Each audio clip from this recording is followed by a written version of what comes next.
8h du matin à Bréal-sous-Montfort, la journée de travail débute pour les élèves de l'ESAT du Pommeraye. On charge les véhicules de tondeuses, taille-haies et autres matériels d'entretien des espaces verts. Florian et Julien font partie de la trentaine d'élèves en formation dans l'établissement. C'est un métier, faut être actif, faut se lever de bonne heure, comme tout le monde. Qu'il fait froid ou qu'il fait beau, de toute façon, nous c'est ce qu'on aime, on aime travailler dehors.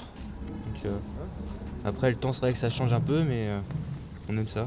Ce matin, direction la Coperle, l'une des entreprises partenaires pour laquelle l'ESAT du Pommeraye est prestataire de services. Sur place, l'équipe commence par un réveil musculaire. Les deux jeunes hommes, reconnus comme travailleurs handicapés, ont pour objectif de s'insérer après leur formation en milieu ordinaire en devenant agents des espaces verts. Faut être courageux, après faut pas dire on a un handicap, mais après moi, ça ne fait rien. Moi je suis une personne comme tout le monde, j'ai mon salaire, je gère mon salaire tout seul. On n'a pas forcément envie de le dire qu'on est handicapé, donc du coup je pense que ça joue un rôle dessus. Il y a plusieurs formateurs qui nous aident à trouver des stages, puis un métier, puis par la suite on est toujours suivi en fait. Il y a toujours un suivi derrière. Depuis la loi handicap de 2005, une maison départementale des personnes handicapées existe dans chaque département.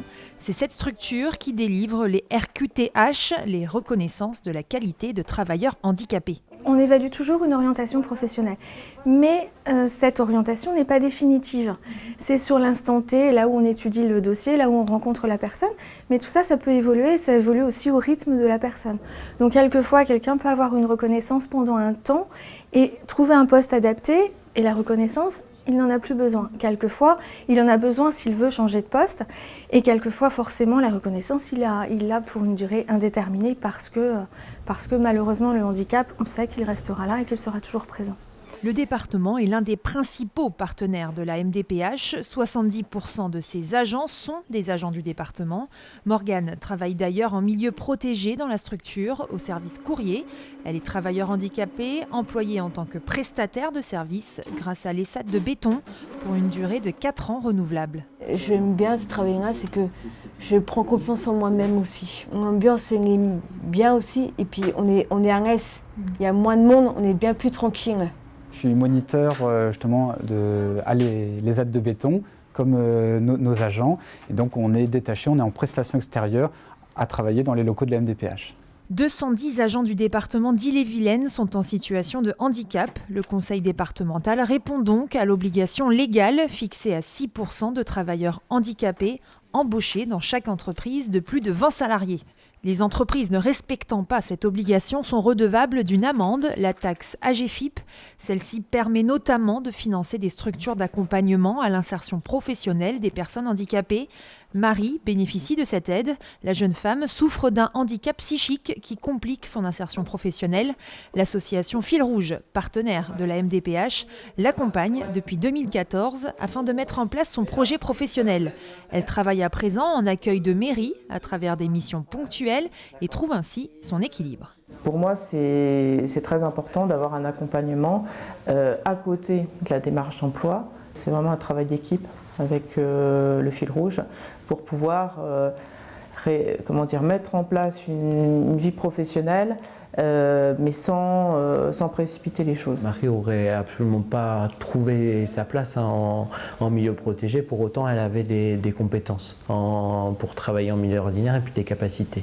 Aujourd'hui, Fil Rouge a 10 ans et a toujours eu comme finalité d'accompagner des personnes qui étaient affectées d'un trouble psychique et qui étaient dans le désir de pouvoir travailler en milieu ordinaire de travail.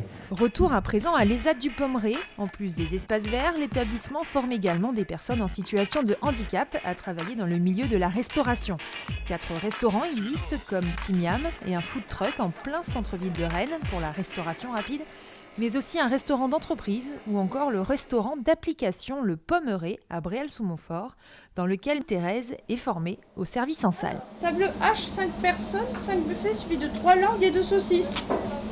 Le changement peut devenir angoissant, c'est souvent mon cas. Et puis bien sûr, je m'attends à ce que les choses qu'on m'explique, les ordres qu'on m'explique, les tâches qu'on m'explique de faire, soient vraiment correctes, bien précises. On sait qu'on a 80% de nos clients, ce sont des habitués. Mais on a une clientèle qui n'est pas habituée non plus, une clientèle qui découvre l'établissement. Donc ça génère du stress, mais ça fait partie de notre activité.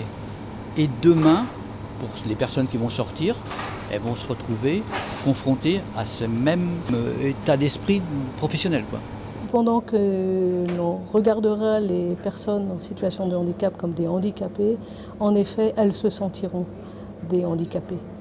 Ici, au Pommeraye, nous avons aussi un mode de management qui est ce mode de management de la réussite, toujours et du regard positif sur les personnes, et qui a pour résultat leur épanouissement. Pour chaque travailleur handicapé, 3 orientations professionnelles sont possibles. Le marché du travail, dit milieu ordinaire, le milieu protégé à travers les ESAT ou encore les centres de rééducation professionnelle. Ils sont au nombre de 3 en Ille-et-Vilaine. En France, 486 000 personnes handicapées sont sans activité professionnelle, soit 8% des demandeurs d'emploi.